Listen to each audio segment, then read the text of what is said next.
नमस्कार, मैं डॉक्टर रजनीश कुमार आप सभी का एक बार फिर से हार्दिक स्वागत करता हूं। आज के वीडियो लेक्चर में हम चर्चा करेंगे यूजीसी नेट यूनिट 5 के अंतर्गत सूरदास की लगी हुई रचना भ्रमर गीत सार के पदों में आए हुए महत्वपूर्ण शब्दों के अर्थ के ऊपर, जिसमें कि पद संख्या 21 से लेकर 70 के बीच में आए हुए शब्दों को हमने यहाँ पर रखा हुआ है, जो कि आगे के एग्जाम के दृष्टिकोण से महत्वपूर्ण हो सकता है। इसके पहले हमने कबीर के पदों में आए हुए कठिन शब्दों के अर्थों पर चर्चा की थी। अगर आपने उस वीडियो को देखा होगा तो अच्छी बात है, नहीं देखा होगा तो आज की वीडियो के डिस्क्रिप्शन बॉक्स में हम उसके लिंक्स को डाल देंगे, आप वहाँ से देख लीजिएगा। इसके पहले हमने सूरदास के बारे में आचार्य रामचंद्र शुक्ल की दृष्टि में क्या उनका मूल्यांकन रहा है उसके ऊपर भी चर्चा की है, भूमिका पर भी चर्चा की है और कुछ पदों की व्याख्या भी की है। तो आप उन सभी वीडियोज को जरूर देखिए। उनके लिंक्स को मैं डिस्क्रिप्शन बॉक्स में डाल दूंगा ताकि आपको ज़्यादा खोजना न पड़े।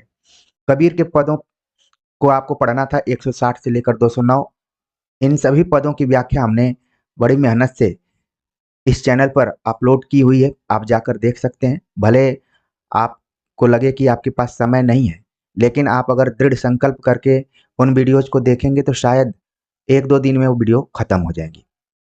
तो चलते हैं, बात करते हैं कि भ्रमर गीत सार के किन किन शब्दों के अर्थों को हमें एग्जाम के दृष्टिकोण से ध्यान में रखना चाहिए। तो आप देख रहे हैं कि यहाँ पर कुछ शब्द दिए गए हैं। मथ जाने का मतलब है पछाड़ा, निगड़ भाने मतलब कि बेड़ी तोड़ी, घोष मतलब कि अहिरों की बस्ती। यानी कि जो इम्पोर्टेंट यहाँ पर शब्द हैं उनको हमने पहले ही लाल और पीले रंग से हाईलाइट कर दिया हुआ है ताकि आप उनको अच्छे से अपने दिमाग में रखें।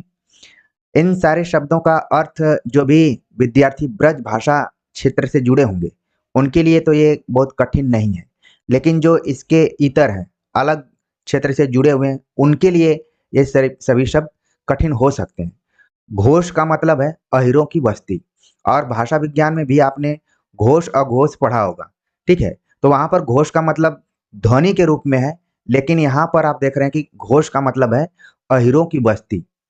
राशि मतलब कि राशि या पगी हुई, उदासी विरक्त, मुंह चाहा मतलब कि हिति या फिर प्रिया, ज्ञान जियान या हानि, खेप खेप का यहाँ पर अर्थ है माल का बोझ, ठीक है। खेप शब्द का प्रयोग भ्रमर गीत सार में आयो घोष बड़ो व्यापारी वाले पद में आता है। तो वहां पर खेप का मतलब क्या है, किसी सामान का बोझ, ठीक है। फाटक फाटक का अर्थ है अनाज फटकने से निकला हुआ कदन या फिर फटकन। पहले सूप में अनाज फटके जाते थे और उसमें से जो हल्के अनाज होते थे वो बाहर जाकर गिर जाते थे, उनको छांट लिया जाता था, यानी कि माना जाता था कि उनमें कोई दम नहीं है। यही कुछ परीक्षाओं में भी होता है। आपको लगता होगा कि हम परीक्षा देने जा रहे हैं, लेकिन परीक्षा एक फाटक की तरह ही है, उस सूप की तरह है जिसमें कि फटका जाता है। जो कमजोर विद्यार्थी हैं जिनकी नींद बाद में खुलती है वो उस सूप से बाहर चले जाते हैं, और जो मेहनत करते हैं वो सूप में ही रहते हैं, जिनमें दम होती है वो सूप के अंदर रह जाते हैं। तो यहाँ पर देखिए फाटक का तो वैसे अर्थ हम कई बार गेट से लगा लेते हैं, ठीक है, दरवाजे से लगाते हैं, लेकिन यहाँ पर अनाज फटकने से निकला हुआ कदन या फिर फटकन से है। धारी का अर्थ है समझकर, धूर का अर्थ है मूल या आरंभ, डहकावे सौदे में धोखा खाए या फिर ठगाए, सवार का मतलब है सवेरे, गहरू का मतलब है विलंब या देर से, ठगौरी ठगौने का सौदा, निम्बौरी का अर्थ है नीम का फल। ये देखिए यहाँ पर आपको इसको ध्यान में रखना है, निम्बौरी नीम का फल, केना सौदा या छोटा मोटा साग मूली आदि का बदला, टाड़ा का अर्थ है व्यापार का माल। इसको भी इंपॉर्टेंट करके आप नोट कर लीजिए। इस तरीके के प्रश्न कैसे बनेंगे कि पंक्तियां दे दी जाएंगी और इन्हीं शब्दों का अर्थ पूछ लिया जाएगा।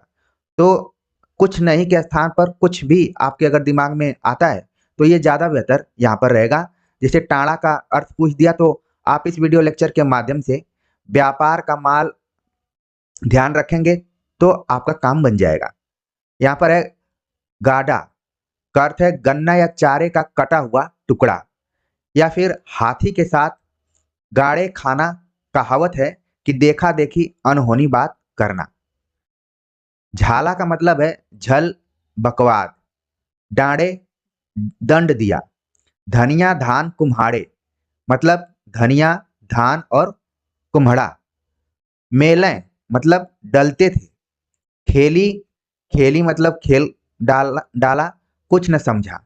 यानी लोग बोलते हैं कि खेल बाकी है, यानी कि अभी समझना बाकी है, उसी से कुछ जुड़ा हुआ है यहाँ पर। अधारी, साधुओं की टेकने की लकड़ी, इसको भी इंपॉर्टेंट करके आप नोट कर सकते हैं। अधारी का मतलब है साधुओं की टेकने की लकड़ी। जो बूढ़े हो जाते हैं साधु, तो जो लकड़ी लेकर चलते हैं उसको अधारी शब्द बोला जाता है। ये शब्द बना हुआ है आधार से। जैसे आपने एक मुहावरा पढ़ा पढ़ा होगा कि अंधे की लकड़ी, ठीक है। तो यहाँ पर आधार देने के लिए, सहारा देने के लिए। बांध, आडंबर। पा लागो, पैर पड़ती हूँ। हमारे तरफ बोलते हैं पाव लागी, और यहाँ पर पा लागो मतलब पैर पड़ती हूँ। इसका मतलब है कि जो हिंदी 18 बोलियों से बनी हुई है, कहीं न कहीं बोलियां एक दूसरे से कुछ न कुछ मेल खाती हुई नजर आती हैं। अगला है छार। छार का मतलब है भस्म होना या फिर राख या मिट्टी। ये ये शब्द का प्रयोग आप सुने होंगे जब पद्मावत पढ़े होंगे, ठीक है। छार भरी मुट्ठी मतलब कि भस्म हो जाना। बिसूरी मतलब बिलख कर। समूरी, जड़ मूल से। धूरी, धूल। कितव मतलब धूर्त या छली। कूरी, क्रूर, निष्ठुर। रूरी, अच्छी। झूरी मतलब नीरस। ये भी इंपॉर्टेंट शब्द है यहाँ पर। झूरा शब्द का प्रयोग किया जाता है कई बार। आप कहीं अपने रिलेशन में जाते हैं या फिर कहीं भी जाते हैं, तो लोग बोलते हैं कि झूरा ही आ गए हैं, मतलब खाली हाथ आए हैं। यानी लोगों को देखने के बाद एक रस उत्पन्न होता है, लेकिन जब आप कहीं खाली आ जाते हैं, गिफ्ट लेकर नहीं जाते हैं, तो वहां पर निरस्ता छा जाती है। वहां पर देख रहे हैं झूरी शब्द का प्रयोग कुछ उसी अर्थ में है। भयो तेरहो मास, ये देखिए शब्द यहाँ पर कुछ मुहावरे के रूप में लिया हुआ है। भयो तेरहो मास मतलब अवधि बीत गई, बहुत दिन हो गए। भाने मतलब तोड़ती हैं। लोह, लोहा या हथियार के रूप में। घर ही के बाढ़े, अपने ही घर बढ़ बढ़कर बात करने वाले। अनवंगे मतलब अंगवोगे या फिर सहोगे। इन सभी शब्दों को आप ध्यान में रखिए।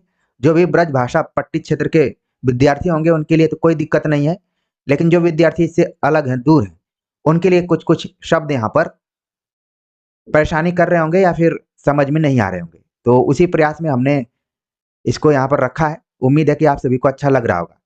अगला जो शब्द है भृंग कट, भृंग कीट मतलब विलची नाम का कीड़ा, जिसके विषय में प्रसिद्ध है कि वह और कीड़े को पकड़कर उसे अपने रूप का कर देता है, उसको कहते हैं भृंग कीट।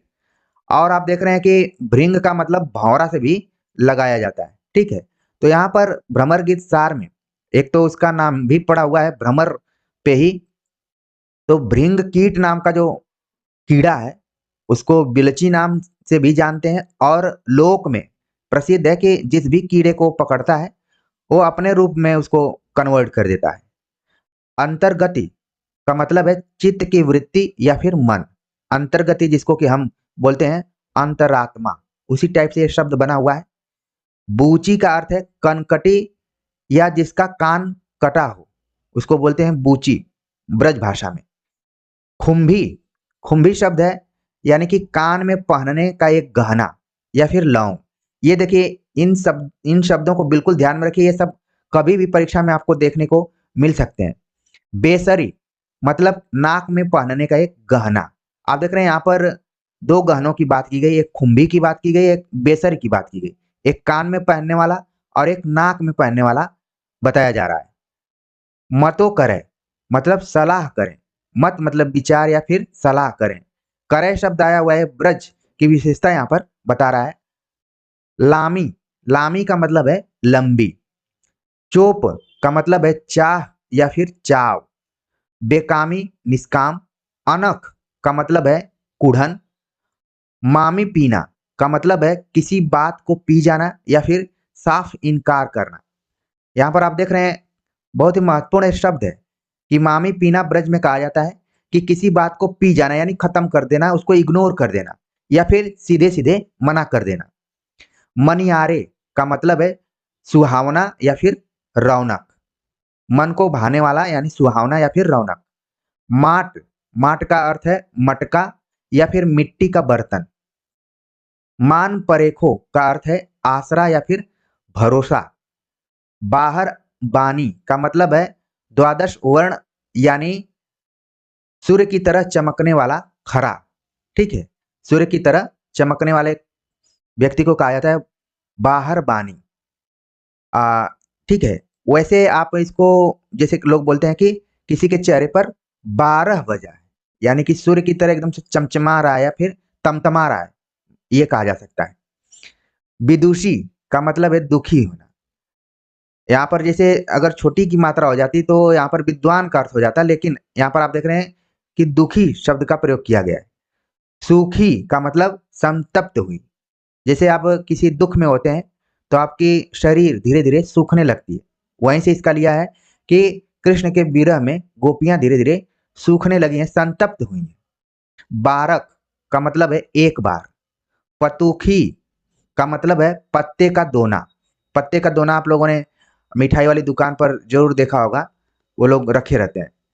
सूर सूखी का मतलब है एक पद दिया गया है और वहीं से इस अर्थ को लिया गया कि व्यर्थ बालू में नाव चलाते हो, ये सूखी नदियां हैं। ये भी क्योंकि आप भ्रमर गीत सार पढ़ते हैं तो उसमें आप देखते हैं कि वक्रोक्ति की योजना की गई है, व्यंग की शैली का प्रयोग किया गया है। तो यहाँ पर कुछ वही है कि व्यर्थ बालू में नाव चलाते हो। नाव तो पानी में चलाई जा सकती है, सूखी नदियों में नहीं चलाई जा सकती है, लेकिन यहाँ पर एक अलग ढंग की व्यंग्यात्मक शैली का प्रयोग किया गया है। तौकत लय जात का यहाँ पर अर्थ दिया गया है, तो क्या लड़के कृष्ण को बदलकर लड़की ले जाते। एक तरीके से तर्क वितर्क यहाँ पर किया गया है। ज्यों गजराज दिखावत कहावत के रूप में है कि हाथी के दांत खाने के और दिखाने के और है। अक्सर ये आप अपने आसपास सुनते रहते होंगे। अगला शब्द है अनत। अनत का मतलब है अन्यत्र। छाप, चिन्ह या फिर मुहर, खासकर से चुनाव के समय में ये शब्द कुछ ज्यादा ही प्रचलित दिखाई पड़ता है। चिन्ह, मुहर या फिर लोग बोलते हैं कि कौन सा छाप है। ठीक है, प्रतीक के तौर पर भी इसको ले सकते हैं। भूस फटके का अर्थ है भूसी फटकारे, यानी भूसी में से कुछ निकालने का सा प्रयत्न करें। जो वही मैं ऊपर फाटक का अर्थ बताया था, कुछ उसी तरीके से इसका भी अर्थ है। न बसही, वश में नहीं है।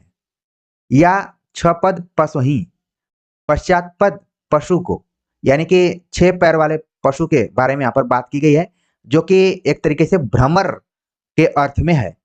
हारिल, हारिल शब्द का प्रयोग कई बार परीक्षाओं में पूछा जा चुका है। यहाँ पर आप देखिए हारिल का मतलब है एक पक्षी जो प्राय चंगुल में कोई लकड़ी या तिनका लिए रहता है, उसको बोलते हैं हारिल। तो ये इंपॉर्टेंट है, इसको नोट कर लीजिए। जक का मतलब है रट या फिर धुन। चकरी का अर्थ है चकई, चकई नामक खिलौने की तरह चंचल या घूमता हुआ, क्योंकि जो मन है एक तरीके से या फिर भ्रमर है, उसकी भी तुलना चकई चकवा से किया गया है। चकई एक तरीके का खिलौना है, बचपन में आप लोगों ने चकई खिलौना देखा होगा। पोत, पोत का मतलब है माला की गुड़िया। और यहाँ पर जो छठ पद की बात की गई थी, उसका यहाँ पर अर्थ है कि इस पशु मूर्ख छपद यानी छठ पद भ्रमर को कौन समझाए। ये सब गोपियां इन शब्दों का प्रयोग कर रही हैं। अगला प्रश्न है खराई। खराई का मतलब है खारापन। खोरे का मतलब है नहाए हुए। गूलर को फूल फोरे, गूलर का फूल एक तरीके से कई बार आपने परीक्षा में देखा होगा, मुहावरा या लोकोक्ति के रूप में आया हुआ है। यहाँ पर है गूलर का फल फोड़ने से, अर्थात ढकी छिपी बात खोलने से। यानी कि जब कोई बात गुप्त बात होती है, आप उसको खोल देते हैं, तो उसको आप कह सकते हैं कि गूलर को फूल फोरे। ये आप दैनिक जीवन में भी देख सकते हैं। खासतौर से मुझे ऐसा लग रहा है कि ब्रज भाषा क्षेत्र में इन शब्दों का प्रयोग कुछ ज्यादा ही होता होगा। जो भी ब्रज भाषा एरिया के बच्चे हैं वो जरूर कमेंट करें कि ये शब्द अभी भी प्रचलित हैं या फिर वही शब्द सब हो गए हैं, अंग्रेजी में लोग ही चर्चा करते हैं। आगे बात करते हैं। अगला जो प्रश्न है, पाती का अर्थ है पत्री या चिट्ठी। लाड़ का मतलब है प्रेम। ठीक है, शब्द दो एक साथ प्रयुक्त होते हैं कि हम उनकी सेवा सत्कार लाड़ प्यार से किए हैं। तो प्रेम यहाँ पर अर्थ है। मंग मतलब मांग, तनसुख एक कपड़ा, पति उठ जात मतलब मर्यादा जाती रहती है, जरय अपने यानी अपना जी जलने पर। लोग ये भी शब्द प्रयोग करते हैं कि अपनी जब जलती है या फिर अपना जलता है तो लोग उसको मजाक उड़ाते हैं, मतलब अपना जी जलना। यहाँ पर जरय अपने, अपने से ही अपने ऊपर अपने जी को जलाना, यानी एक तरीके से भाव है। अपनी सी, अपनी मतलब भरसक, अपनी सी मतलब अपनी भरसक। जो वासना अंतर, जिस वासना के कारण हृदय नहीं फटता है। अनुअर, अनुत्तर लगातार। तो इन शब्दों को ध्यान में रखिए, में भी आ जाए। सरक, सरक का अर्थ है मध्य पात्र, यानी कि जो भी मधु पात्र है, यानी जिसमें हम इसको क्या बोल सकते हैं, जब हम मधु का सेवन करते हैं तो जिस बर्तन का प्रयोग करते हैं उसको सरक बोला जाता है ब्रज भाषा में। अपरस मतलब वीरस या फिर रसहीन। उधारे, उधारे का अर्थ है उधार में या फिर उधार कर्ज, ये तो आसान अर्थ है। रुंधो, रुंधो का अर्थ है रोकते हो, छेंकते हो। परेखो, परेखो का अर्थ है विश्वास। निबेरत, निबेरत का मतलब है निपटाते हैं, वसूल करते हैं। गांसी, गांस या कपट की बात, चुभने वाली बात का अर्थ है गांसी। प्यारी का मतलब है महंगी, जो कि पंजाबी में शब्द एक तरीके से प्यारी मतलब महंगी। बौरी, पगली या फिर जिसको बोलते हैं बावली, उसका अर्थ लगा सकते हैं। पत्यात, पत्यात मतलब विश्वास करती हूँ। कई बार लोग बोलते हैं कि मुझे तुम्हारे ऊपर पतियाना, एक शब्द आपने सुना होगा, ठीक है। पतियाना मतलब विश्वास करना, उसी से बना हुआ है ये शब्द। पतिराखत, प्रतीति या विश्वास रखती है। महत, महत्ता या महिमा। प्रकृति यानी प्रतिकृति, वाकृति व प्रकृति, यानी कि संसर्ग या छाया का ऐसा प्रभाव पड़ता है। प्रतिकृति, आपने इसी तरीके से अनुकृति शब्द का प्रयोग सुना होगा जब आप पाश्चात्य काव्यशास्त्र पढ़ेंगे तो वहां पर। धरनी धरी मतलब टेक पकड़ी, ठीक है। तो ये कुछ शब्द थे जो कि पद संख्या 21 से लेकर 70 के बीच में आए थे। उम्मीद है कि इन शब्दों के अर्थों को आप अपने ध्यान में रखेंगे और जब भी व्याख्या पढ़ने हम जाएंगे तो वहां पर तुरंत आपको याद आएगा कि इसका मतलब क्या है। तो हमने आपके दिमाग में केवल इन शब्दों के अर्थों को डाला है, बस सतर्क किया है कि अगर मान लीजिए परीक्षा में कोई पंक्ति देकर पूछ लिया जाए कि इस पंक्ति में आए हुए शब्द का अर्थ क्या है, तो आप वहां पर आराम से उसका उत्तर दे पाएंगे। तो आप कबीर के पदों में आए हुए शब्दों को भी देखिएगा और इसको भी देखिएगा, दोनों को जोड़कर देखिए। आगे भी कुछ ऐसी रचनाएं जिनमें शब्दों के अर्थों को दिया गया है, जैसे एक रचना है भारतेंदु हरिश्चंद्र की अंधेर नगरी, उसमें भी शब्दों के अर्थ को दिया गया है। उस पर भी हम चर्चा आगे करेंगे। तो मिलते हैं एक नए टॉपिक के साथ, तब तक के लिए नमस्कार।